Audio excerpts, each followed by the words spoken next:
Boa noite, meus irmãos, graça e a paz do Senhor.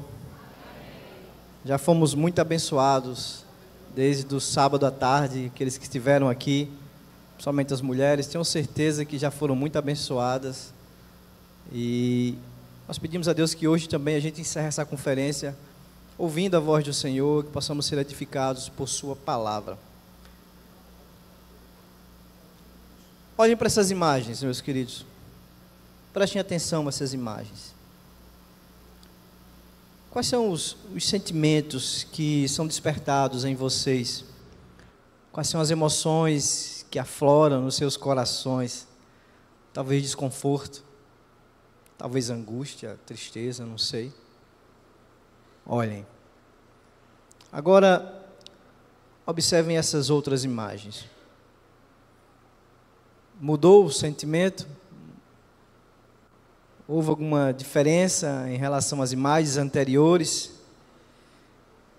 Na verdade, meus queridos, quando nós olhamos para algo belo, como uma rua bem ordenada, com essas casas coloridas, que inclusive é em areia, né?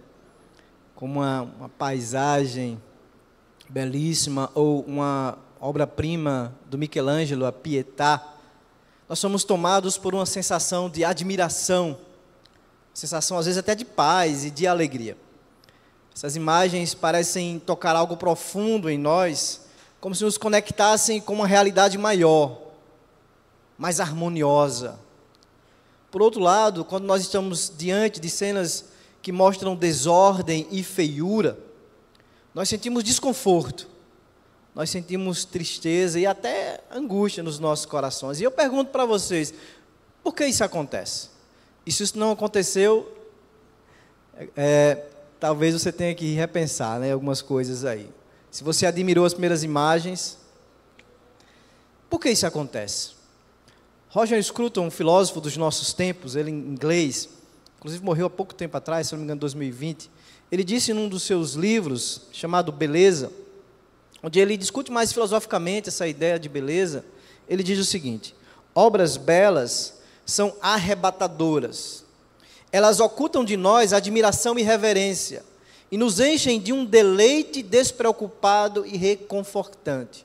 É claro que ele está falando de arte aqui, mas nós podemos aplicar essa ideia do Roger Scruton a tudo que é belo. Porque a beleza, ela tem poder de nos arrebatar, mesmo que seja por um instante. Ela nos faz esquecer dos nossos problemas. Por exemplo, alguém aqui já experimentou esse sentimento ao contemplar um belíssimo pôr do sol, ou um nascer do sol, ou uma chuva de meteoros?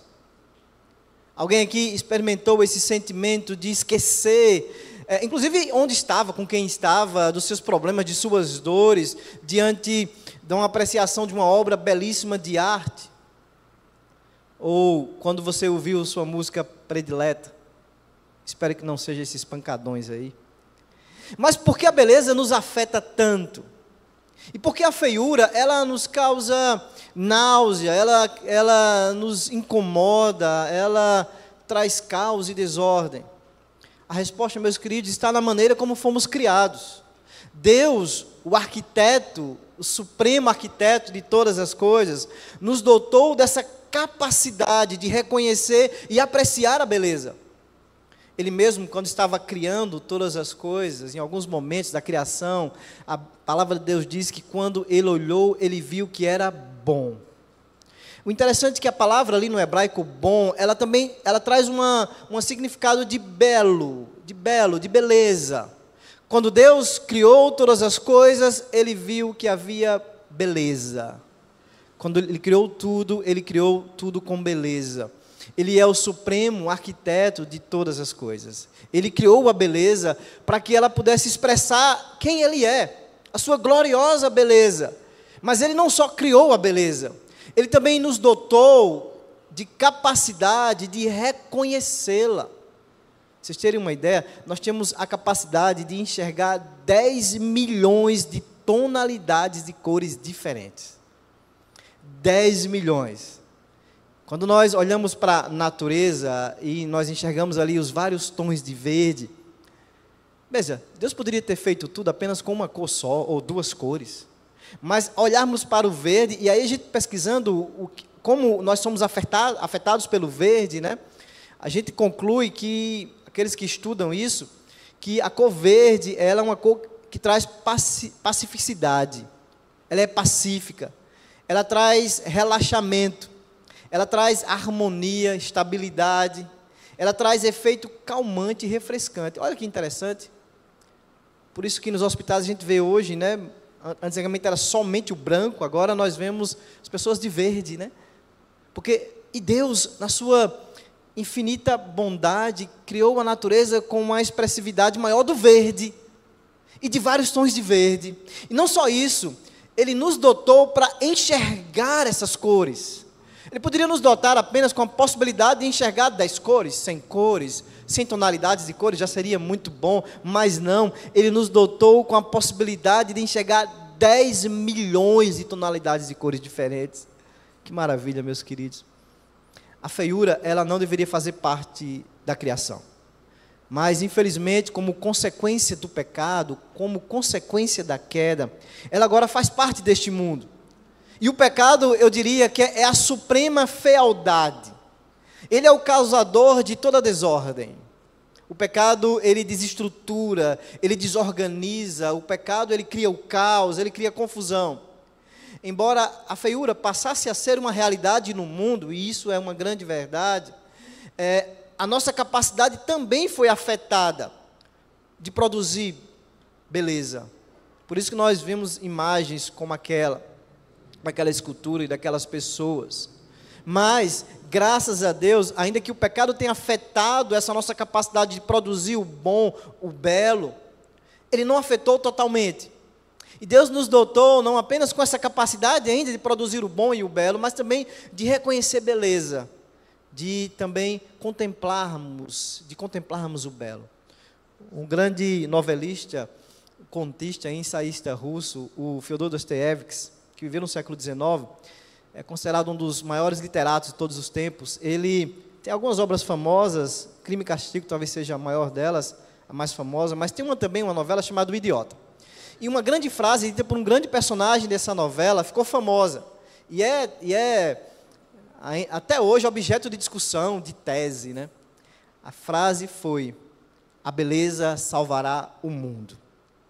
Desde então, desde o século XIX, diferentes pensadores têm discutido o significado dessa afirmação. Como assim?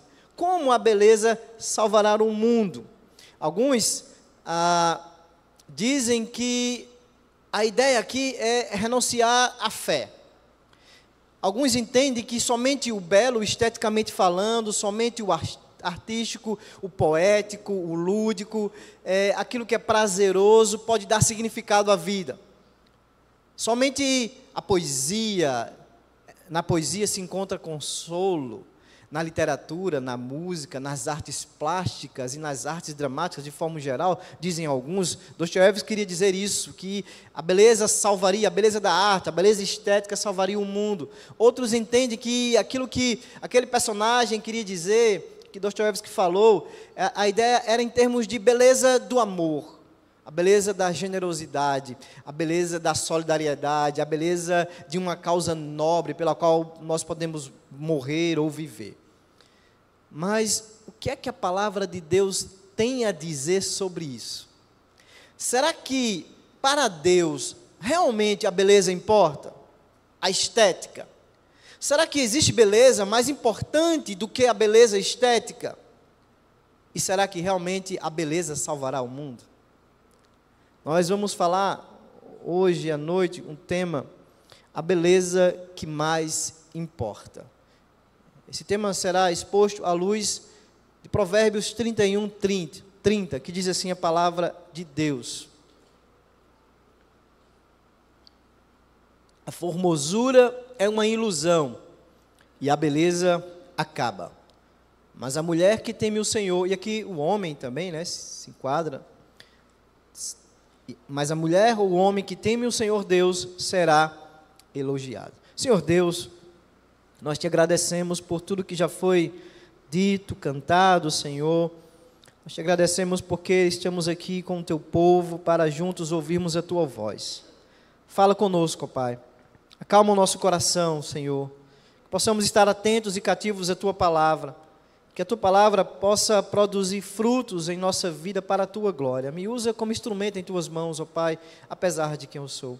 Assim eu te peço, eu te agradeço, em nome de Jesus. Amém. A formosura é uma ilusão e a beleza acaba. O que é beleza? É um tipo de pergunta que pega a gente meio que de jeito. Porque tem coisas na nossa vida que a gente sabe o que é, mas a gente não sabe dizer o que é.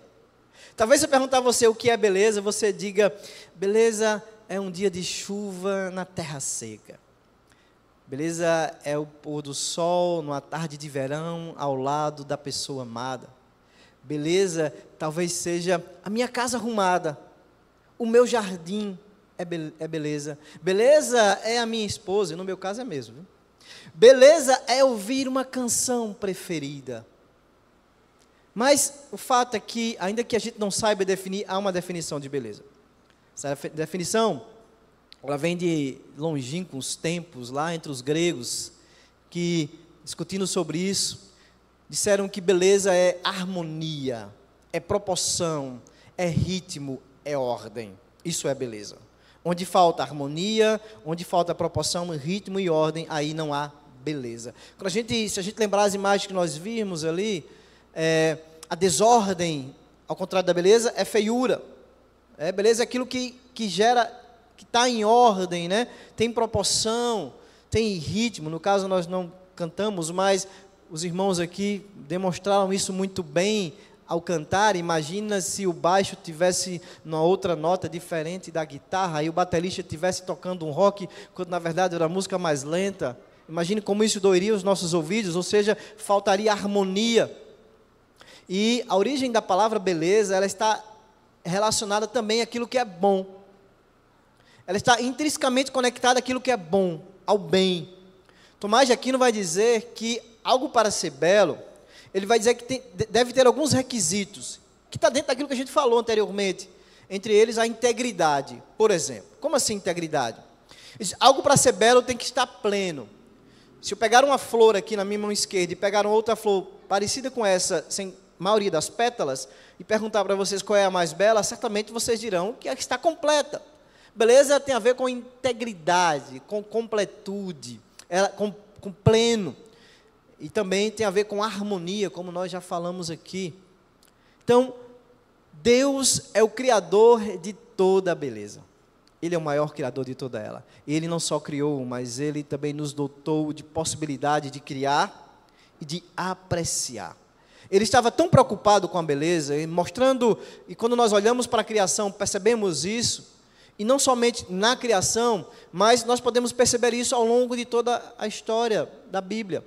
Por exemplo, quando lá em Êxodo capítulo 28, verso 2, Deus vai dizer assim, faça vestes sagradas para o seu irmão Arão, para que lhe deem glória e beleza. Beleza. Poderia ser uma veste qualquer, poderia ser de qualquer maneira, mas não, ele queria algo que fosse belo. Sei que é polêmico, meus irmãos, falar sobre beleza na época em que vivemos, porque vivemos numa época, em tempos de desconstrução. O principal objetivo de alguns aí fora é destruir tudo que a sociedade ocidental construiu com base nos valores judaicos cristãos. É destruir o que é família, a desconstrução do que é família, do que é casal, do que é homem, do que é mulher, a desconstrução do que é arte, a desconstrução do que é belo. Mas eu vou dizer para vocês, a beleza não está nos olhos de quem vê. A beleza não é subjetiva, a beleza é objetiva. Não confunda beleza com gosto. Você pode ter um mau gosto, mas aquilo que é belo não deixa de ser belo. Você pode ter apreciado aquelas primeiras imagens, sentido deleite nelas, mas o problema está em você, não no que é belo. Interessante é que mesmo diante dessa desconstrução do conceito de beleza, o nosso país é o quarto maior mercado de beleza e cuidados pessoais do mundo. O Brasil vende muito cosmético, o quarto maior país onde as mulheres e homens, né, cada vez mais se preocupam com a sua beleza, com o bem-estar, com o cuidado com o corpo. Para vocês terem uma ideia, o Brasil ele só perde para os Estados Unidos em número de cirurgias plásticas no mundo. Isso mostra que, ainda que haja essa tentativa de desconstruir a beleza, as pessoas estão buscando a beleza estética, as mulheres e os homens cada vez mais também. A beleza é importante. Nós devemos nos cuidar, as mulheres devem se cuidar sim. E os homens também, meus queridos. Eu quero abrir um parênteses aqui rapidinho para os homens. Meus irmãos, cuidem das suas aparências. Cuidem. Beleza é importante. Se vocês não entendem um pouco assim, né, de aparência, de como se vestir, hoje em dia tem tanta gente ensinando isso.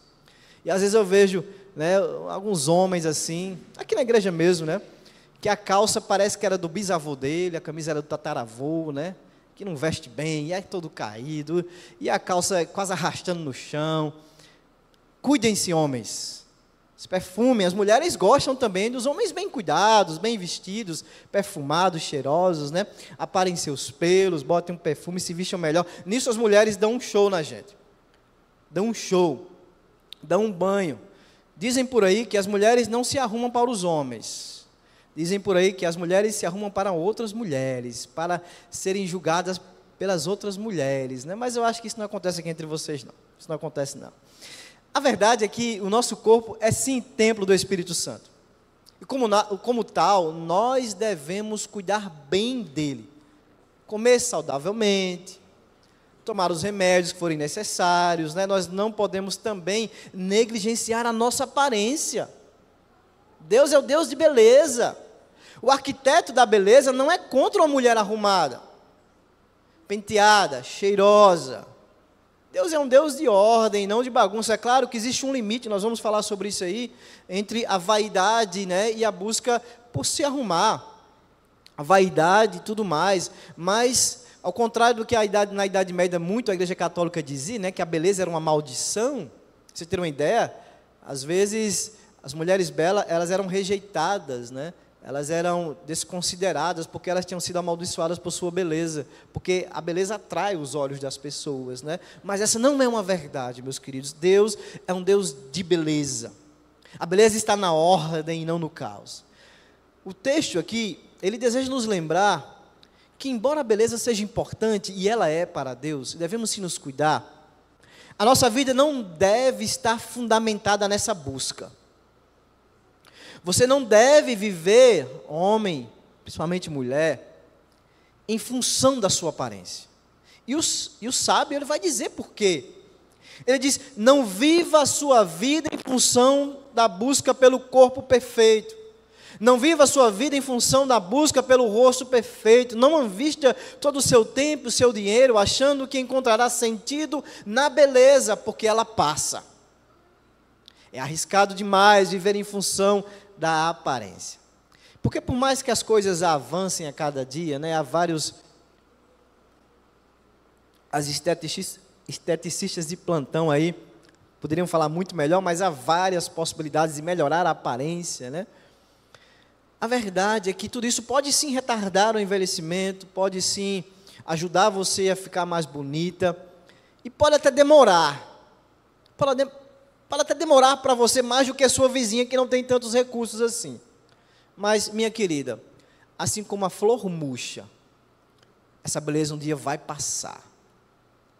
E se você fundamentar a sua vida, você buscar sentido para a vida nela, isso pode ser extremamente prejudicial para a sua vida. Se a beleza é importante, mas ela não é o mais importante na vida da gente, o que seria então? Existe um outro tipo de beleza maior. Se não devemos viver em função dessa beleza estética, nós devemos viver em função de quê? E aí, Salomão vai nos dizer, e serve para a mulher e para o homem. Mas a mulher, mas o homem, que teme o Senhor Deus, será elogiada, será elogiado, será louvado, algumas traduções, mas a ideia é essa do elogio, né? Salomão está dizendo para nós que o fundamento da nossa vida não pode estar em buscar a beleza física, porque ela é efêmera, ela é passageira. Ele ele diz para nós que existe uma beleza que é muito mais importante, que está além do que aquilo que as pessoas podem ver de longe, quando olham para você. Uma beleza que pode se refletir na sua vida, porque você teme ao Senhor. Por isso Salomão diz, mas a mulher que teme ao Senhor, ou seja, a mulher que não se ocupa, que não coloca no centro da sua existência, a busca pela beleza, ela sim será louvada, ela sim será elogiada. Não sei se você já se perguntou, mas eu já me perguntei várias vezes, mas eu escuto falar tanto do temor do Senhor, mas o que é temer a Deus? Na Bíblia essa palavra, ela aparece em suas derivações, ela aparece mais de 300 vezes.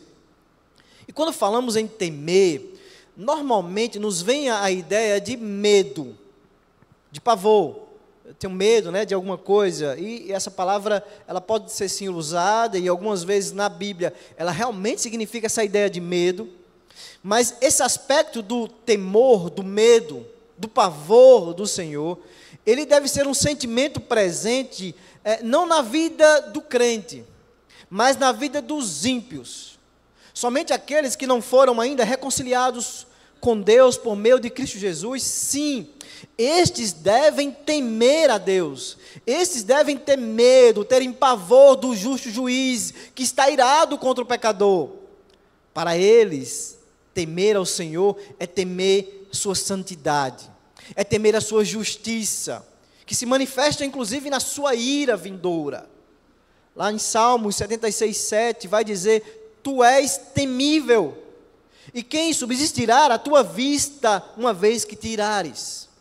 O nosso Deus deve ser sim temido pelos pecadores, pelos ímpios, para aqueles que não confessaram ainda Jesus como Senhor e Salvador das suas vidas. Mas para nós, não. Para nós, o temer a Deus tinha um significado diferente. Lá em 1 João capítulo 4, verso 18, vai dizer, no amor não existe medo. Pelo contrário, o perfeito amor lança fora o medo, porque o medo envolve castigo, e quem teme não é aperfeiçoado no amor. Nós amamos porque Ele nos amou primeiro. A justiça de Deus, meus queridos, foi satisfeita em Cristo Jesus. O castigo que nos traz a paz estava sobre Cristo. Agora nós fomos reconciliados com Deus de tal forma que podemos chamá-lo de Pai. Agora podemos amá-lo porque Ele nos amou primeiro. Já não há mais condenação para aqueles que estão em Cristo Jesus. Então temer para nós envolve um outro aspecto. Não é mais um sentimento de pavor, de um dia estar diante do justo juiz. Não precisamos temer o fim. Não precisamos ter pavor desse grande dia, em que ficaremos face a face com Deus, em Cristo Jesus revelado, o justo juiz. Não, o medo não deve dominar o nosso ser. Deixemos este sentimento para os ímpios, para aqueles que não reconheceram quem são, pecadores miseráveis, para aqueles que não confessaram que Jesus, sim, somente Ele pode lhes salvar, para aqueles que acham que podem se salvar por suas obras, para estes, sim, eles devem temer a Deus. Eles devem estar com medo pavoroso de estar diante do Deus que é santo e é juiz, do Deus que vai colocar diante dele todas as suas falhas, todos os seus erros, todos os seus pecados. Mas para nós não, para nós que fomos perdoados em Cristo Jesus, para nós que fomos reconciliados, para nós que agora somos declarados inocentes no tribunal de Deus, justificados, para nós não. Temor para nós tem agora um outro significado. Não é um sentimento de terror paralisante, não, fica para os ímpios, mas uma reverência que motiva o crente a viver em santidade e gratidão, reconhecendo a graça de Deus em Cristo Jesus. Temor reverente, não é um medo servil. O Spurgeon vai fazer essa diferença, vai falar de temor servil e temor filial. O temor servil fica para os ímpios. O temor servil é aquele temor de um escravo que está sempre preocupado com os castigos do seu senhor, que às vezes o castiga, mesmo sem aparentemente ter um motivo. Não. Temer agora para nós, os que foram reconciliados com Deus, envolve uma profunda consciência da majestade do nosso Deus. Envolve um profundo entendimento da sua santidade. E isso nos leva à obediência. Isso nos leva à adoração. Isso nos leva a estarmos totalmente dependentes dele. É isso que Spurgeon chama de temor filial. Porque agora nós podemos dizer, Pai nosso que estás nos céus. Agora nós podemos chamar aquele que era o nosso inimigo de pai. É como uma criança, meus queridos, que vai até o seu pai, tendo consciência que ele a ama. E sabendo, inclusive, que ele daria a sua vida por ela. E mesmo que ele tenha uma relação de amizade, de cumplicidade com ela, ela vai sempre se direcionar a esse pai com reverência e respeito. Ela chega em casa, ele está dormindo no sofá, e ela tem o cuidado de fazer silêncio. Ela tira até os tamancos para não fazer barulho, porque ela não quer acordar o pai. Esse é o temor filial. Imagine que você vai para uma audiência amanhã no fórum, e vai estar diante de um juiz. Nós homens, bota uma calça, uma camisa e está tudo certo, né? Talvez você fique pensando, caramba, eu boto uma camisa de manga comprida ou curta? Talvez a mulher vai pensar muito mais. Nosso problema talvez seja só em relação à camisa, né? Afinal de contas, nós estaremos diante de uma autoridade. E as mulheres vão pensar, mas nós teremos uma coisa em comum. Nós ficaremos pensando como nós vamos nos comportar. Como nós vamos nos comportar diante deste juiz, dessa autoridade? Meus queridos, se nós honramos, se nós respeitamos, se nós reverenciamos homens falhos, imagina saber que você está todos os dias, cada segundo da sua vida, diante do justo juiz, diante daquele que é o rei do universo, diante daquele que criou todas as coisas, aquele que não é igual a nós, pelo contrário, ele é totalmente santo, perfeito. Como então nós deveríamos viver diante dele? Como então nós deveríamos nos vestir? Como então deveríamos usar as palavras? Como então deveríamos nos comportar diante dele? A pessoa que vive no temor do Senhor, ela deve viver em constante louvor, gratidão, piedade. Ela caminha dentro dessa bolha, dessa atmosfera. Não porque tem medo de ir para o inferno. Esse não é um medo que pertence mais a nós. Porque Cristo já pagou a nossa dívida. Não, porque ela tem medo, ela teme ferir a santidade de Deus. Ela teme desagradar aquele que a salvou. Ela teme entristecer o Espírito Santo que habita nela. Ela diz, Senhor, eu te louvo, eu te sirvo, eu te adoro. Tudo isso em um espírito de gratidão. Isso é temer ao Senhor, é viver dentro dessa esfera. Não importa onde você estiver, não só no domingo, mas principalmente a partir de amanhã, saiba, você estará sempre diante de Deus, diante da face de Deus. E o Salomão diz que a mulher que vive assim, ela sim será louvada. Claro, ela não será adorada como Deus deve ser, mas ela será reconhecida como uma mulher sábia. O homem que vive assim será reconhecido como um homem sábio, bem-aventurado, bem-aventurada. Alguém que entendeu realmente o sentido da vida, alguém que entendeu para que nasceu, para que foi criado. Para que foi criado. O homem, a mulher sábia, ele não vive em função da sua aparência, mas ele vive em função de obedecer a Deus. Ele escolhe a melhor parte, ela escolhe a melhor parte, e a melhor parte, e a boa parte, é temer a Deus, é obedecer a Deus, claro, sem considerar os cuidados que eu já falei com a estética, mas a melhor parte, a beleza mais importante, é temer ao Senhor. E eu vos pergunto, como você tem investido o seu tempo? Está mais preocupado com a aparência física do que a sua piedade? Você tem escolhido a boa parte? Você tem escolhido um tempo para se deleitar na presença do Senhor? Para conhecer mais ao Senhor? Interessante que se a gente olhar com mais cuidado para essa mulher de Provérbios 31, a gente vai perceber que essa mulher era uma mulher diferenciada. Ela tem uma relativa autonomia. Ela negocia no mercado imobiliário. Olha só os versos aí, para vocês verem como essa mulher, ela era ativa. Ela examina uma propriedade e adquire, planta uma vinha com fruto de suas mãos, verso 16. E A gente, olhando aí nos provérbios, a gente vai perceber que há uma relativa ênfase no serviço familiar dela, tá? Cita-se que ela comprou essa vinha e tal, mas você vai ver uma ênfase maior nessa questão familiar. No verso 13, ela busca lã e linho, trabalha de boa vontade com suas mãos, levanta-se mesmo à noite para dar de comer aos de casa e distribui as tarefas das servas, faz para si coberta de tapeçaria, seu vestido é de seda e de púrpura.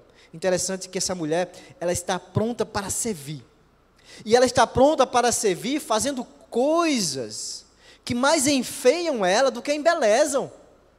Ter filhos, por exemplo. Por mais que a mulher seja bonita, o corpo muda. Há uma deformação da mulher ali, não é verdade? Dar à luz é se deixar deformar.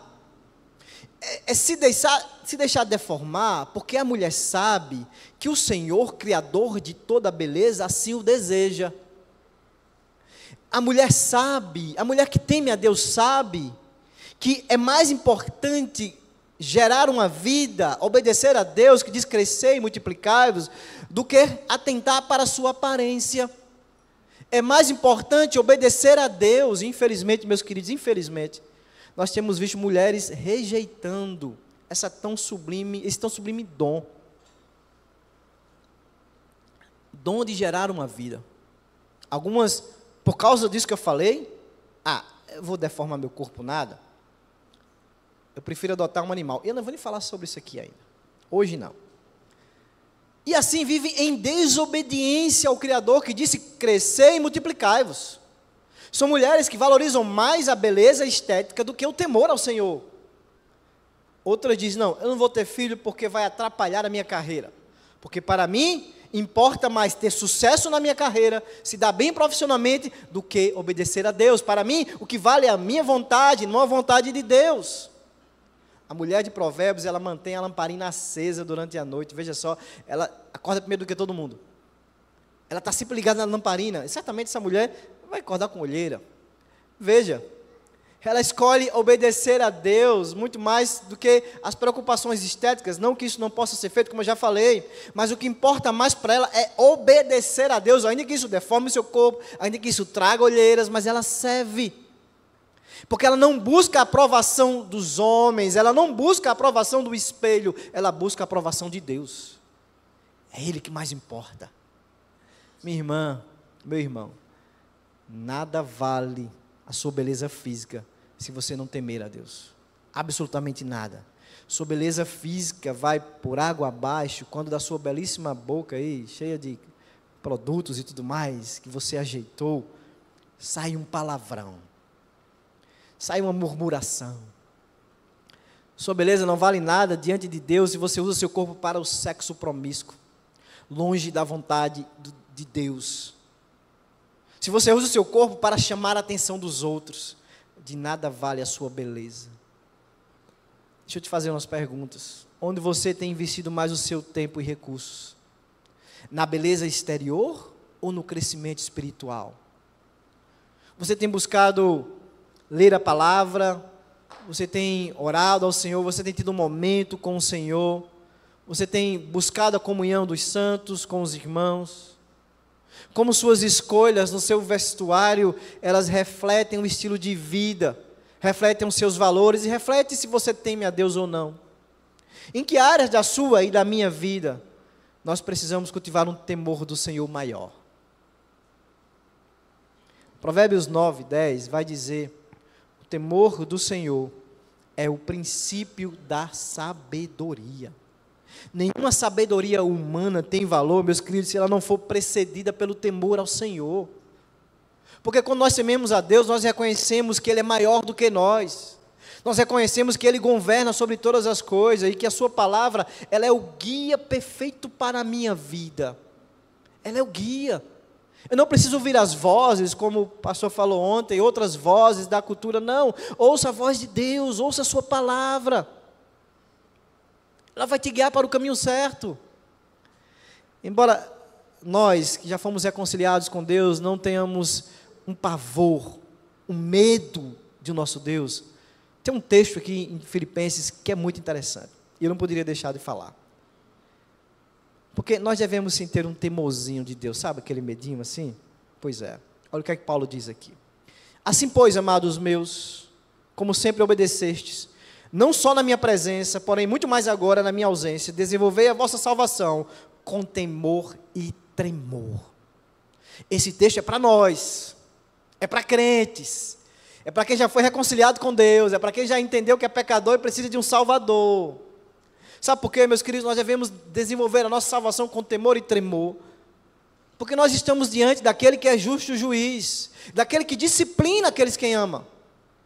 E nós sofreremos sim as consequências das nossas escolhas erradas, nós sofreremos sim as consequências da nossa desobediência, assim como nós sofremos quando desobedecemos aos nossos pais. O temor do Senhor deve afetar, meus queridos, todas as nossas decisões diárias, todas. Pais, a sua oração não seja para que seu filho obtenha, até pode ser, não tem problema, mas não seja a principal. Ah, Deus, que o meu filho obtenha sucesso na carreira, que ele seja um homem dotado de riqueza, um homem destaque na sociedade. Nada disso vai importar para o seu filho, sua filha, se ela não temer a Deus, se ele não temer a Deus. A minha oração todos os dias, é para que Deus ajude os meus filhos a temê-lo. Não tem melhor coisa, meus queridos, do que os nossos filhos tementes a Deus, porque eles podem não estar debaixo dos nossos olhos, mas se ele temer a Deus, ele vai entender que ele está sempre diante da face de Deus. Esse é o melhor para a vida deles. Mesmo distante de nós, ele estará sempre entendendo que nunca está distante de Deus. Então estimule os seus filhos, ore para que Deus crie neles, desenvolva neles o temor a Ele. Estimule os seus filhos a desenvolverem muito mais do que a beleza estética, a beleza interior, o temor ao Senhor, a piedade. Devemos, em cada momento da nossa vida, ver cada momento, cada instante, como uma oportunidade de honrar a Deus com as nossas ações e reações. Como o temor do Senhor, meus queridos, tem afetado as suas decisões cotidianas, no trabalho, na família e nas suas relações. Você tem sido apenas mais um funcionário relaxado, aquele que diante dos olhares do seu empregador, do seu patrão, do seu gerente, do seu diretor, é o melhor trabalhador, mas quando ele sai, aí você diminui a produção, aí você não faz mais como deveria ser. Lembre-se, você está diante da face de Deus. Você tem usado as redes sociais quando o seu cônjuge não está longe, quando ele não está do lado, de forma que não agradaria vê-lo se ele estivesse. Você tem senha no seu telefone que nem sua esposa sabe, a senha ou vice-versa. É perigoso. E não é interessante. Mas como você tem usado as redes sociais longe da sua esposa, do seu esposo? Como você tem usado as redes sociais longe dos seus pais? Como? Você entende que ainda que ele não esteja vendo, ou ela, você está sempre diante da face de Deus. Lembre-se disso. Alimente-se bem, exercite-se, cuide da sua saúde, cuide do seu corpo, porque ele é templo do Espírito Santo. Mas cuidado, jovens, cuidado, para que vocês não se sintam pressionados pelas redes sociais em busca desse padrão de beleza, desse corpo perfeito, que você não encontrará. E embora você não esteja diante desses padrões, não coloque isso como um alvo determinante em sua vida, algo fundamental em sua vida, mesmo sendo quem você é fora dos padrões de beleza. Você pode ser uma pessoa bela. Não coloque isso como algo fundamental, porque é uma busca vazia. Tema ao Senhor, isso é mais importante. Obedeça ao Senhor, isso é o que importa, é o que mais importa, é a beleza que mais importa, é escolher a boa parte. Mas não esqueça do desodorante, né? Não esqueça. Cuidado, irmãos. Cuidado, irmãs, com essa excessiva vaidade, com essa busca pela beleza a qualquer preço. Invista muito mais no seu caráter. Busque muito mais relacionamento com Deus, busque muito mais desenvolver na sua vida o fruto do Espírito Santo. Escolha a boa parte, tema ao Senhor acima de tudo. É verdade, meus queridos, a beleza é importante. Ela é importante, porque ela é importante para o nosso Deus. O grande arquiteto do universo, ele viu que tudo que ele fez era bom, era belo. E ele não só criou as coisas belas, ele também nos deu toda essa possibilidade de apreciá-las, de reconhecê-las. Isso nos traz, muitas vezes, nos eleva. Isso é muito bom. Nós não podemos ignorar essas verdades, não podemos negligenciar esses fatos. E você pode até ter mau gosto. Gosto não se discute de fato. Mas isso não importa, porque o belo continua sendo belo, e ele não precisa da sua aprovação para ser belo. Como aquele visitante que está na galeria, diante de uma grande obra de arte, belíssima, reconhecidamente bela. E aí o funcionário chega próximo dele, e ele olha para aquela obra de arte e diz: não é tão bonita assim. E o funcionário diz: meu amigo, perceba que na verdade quem está sendo julgado aqui não é a obra, é você. É você. O que estava sendo julgado era a capacidade daquele visitante de enxergar a beleza que estava diante dos seus olhos. A beleza é importante, a beleza é objetiva, ela existe, há um padrão, ordem, harmonia. A beleza. Devemos se cuidar da nossa imagem, homens e mulheres. Devemos nos preocupar, sim. E não precisa gastar muito dinheiro para isso. Cuidar da aparência é válido.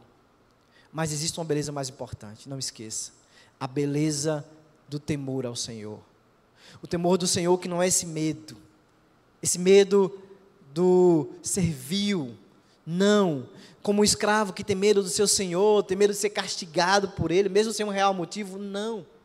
O temer ao Senhor envolve esse conceito de entender quem Deus é, entender qual é a sua vontade e, principalmente, fazer a sua vontade. Fazer a vontade de Deus é temer ao Senhor. É uma resposta ao que Ele fez por mim e por você, dando a sua vida por nós. E agora nós devemos viver uma vida que o agrade. Agora nós sabemos que estamos sempre diante da face dEle. E por saber disso, nós vivemos em obediência a Ele. O temor do Senhor, Ele influencia todas as minhas decisões, todas as minhas ações. E agora eu vivo uma vida que glorifica não a mim, que chama atenção não para mim, mas para Ele. Mesmo a partir das mais simples ações da minha vida. Agora, nós tomamos cuidado do que nós vamos vestir, porque eu sei que eu estou diante do Deus, do justo, juiz, daquele que é santo, todo-poderoso e exige pudor na minha vida. Se temer ao Senhor é viver em obediência e reverência, então, como isso reflete essa realidade no seu casamento? Como reflete essa realidade na sua vida, de forma geral, profissional, na sua relação com as pessoas, na sua relação com as redes sociais, como já falamos aqui. As pessoas que escolheram viver a boa parte, elas não vivem suas vidas buscando ser elogiadas pelos outros, mas elas vivem as suas vidas desejando o elogio daquele que mais importa. E como o salmista diz, essa que teme ao Senhor, esse homem que teme ao Senhor, será elogiado. Porque ele sabe, porque ela sabe que a verdadeira beleza não está em um rosto bonito, em um corpo perfeito, não, mas uma vida de obediência, de reverência a Deus. Ministério de Música, pode subir, por favor? Desde Dostoiévski, lá no século XIX, muitos replicaram essa fala, muitos estudaram essa fala, de que a beleza salvaria o mundo. A beleza, ela não pode salvar o mundo. Ela não vai salvar o mundo. E o mais interessante é que, quando a Bíblia fala da salvação da humanidade, a salvação da humanidade veio justamente por meio daquele que Isaías vai se referir, no Isaías 53, verso 2, assim, ó. Isaías falando sobre Cristo, ele vai dizer, ele não tinha beleza nem formosura, e olhando para ele, nenhuma aparência havia nele para que o desejássemos. É bem interessante que existe uma espécie de contradição na beleza. Coisas que aparentemente são feias, na verdade são belas, são boas, porque a paixão de Cristo é bela. Por mais que ela seja feia, por mais que ela seja grotesca, porque é sangue derramado, mas ela é bela ao mesmo tempo. Sabe por quê, meus queridos? Sabe por que é possível ver beleza naquilo que é grotesco e feio, que é a paixão, que é o sangue derramado? E quem assistiu a Paixão de Cristo, Mel Gibson, lembra bem disso. É porque eu vejo naquele sangue derramado amor. É porque eu vejo naquele sangue derramado sacrifício. Jesus, o Filho de Deus, que não se encaixava nos padrões da beleza deste mundo. A sua beleza não estava na sua aparência física, mas em sua humildade, em seu amor sacrificial. Estava na sua perfeita obediência ao Pai. Cristo, o servo sofredor, que escolhe esse caminho, o caminho da renúncia, o caminho da entrega total, abrindo mão da glória que Ele tinha junto ao Pai para nos salvar, para ser humilhado, escarnecido em nosso lugar, se fazendo pecador por nós, meus queridos, para que nele fôssemos feito justiça de Deus. Assim como em Cristo não havia formosura aos olhos do mundo, nós, seus seguidores, também somos chamados para viver uma beleza que transcende essa aparência. Somos chamados para refletir a imagem de Cristo em nossas vidas,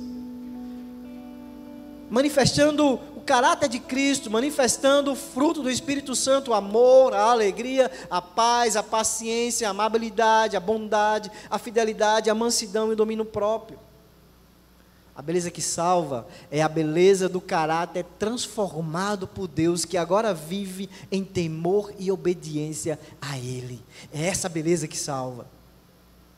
Que possamos buscar, meus queridos, essa beleza que vem de Deus, aquela que se manifesta no temor do Senhor, na obediência da sua palavra, no amor ao próximo e no serviço.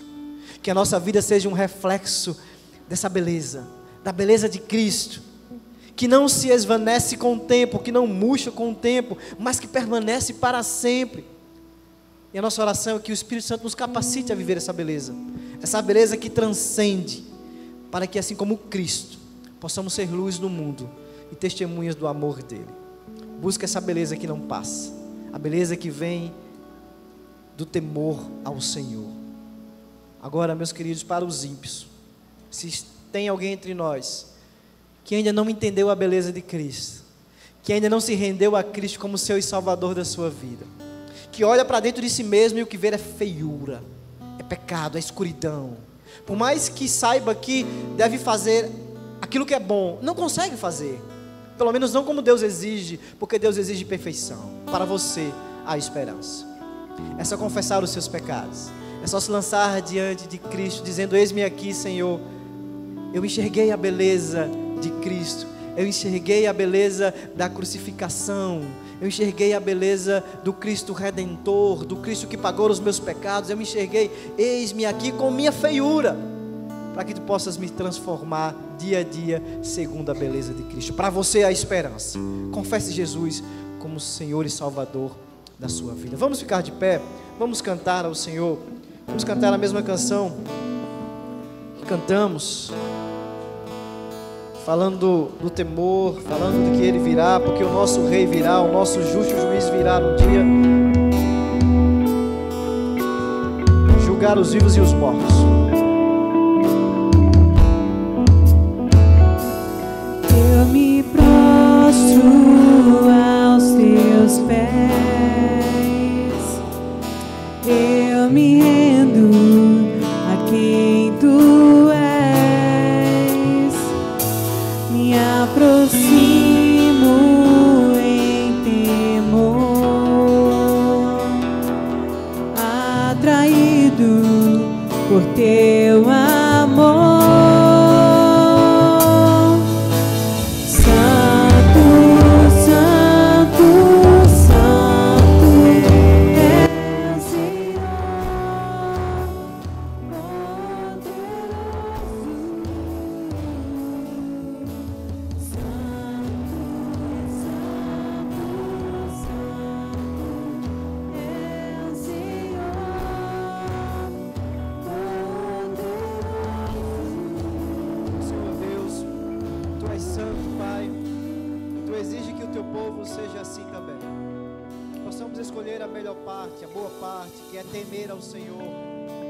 porque assim há uma beleza principal em nossas vidas, a mais importante, que é temer ao Senhor.